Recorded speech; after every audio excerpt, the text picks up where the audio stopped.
সন্ত্রাসদ চাঁদাবাজদের রুখতে এবার আগামী নির্বাচনে ইসলামী সমমনা দলগুলো ঐক্যবদ্ধ হয়েছে বলে জানিয়েছেন ইসলামী আন্দোলন বাংলাদেশের সিনিয়র প্রেসিডিয়াম সদস্য সৈয়দ মোসাদ্দেক বিল্লাহ আল মাদানী।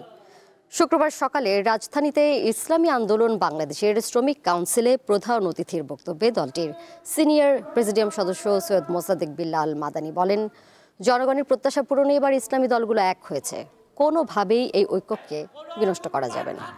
আগামী নির্বাচনে জনগণ তার ভোটাধিকার প্রয়োগের মাধ্যমে জাতীয় সংসদে ইসলামের বিজয় নিশান প্রতিষ্ঠিত করবে, পাশাপাশি সন্ত্রাস ও চাঁদাবাজদের প্রতিহত করবে বলেও জানান তিনি। নির্বাচনী সমঝোতা একটা বাক্স হবে, এটা আমাদের ভিতরে আলোচনা হয়েছে। শীর্ষ যারা আমাদের আমির সহ সবাই আমরা ছিলাম।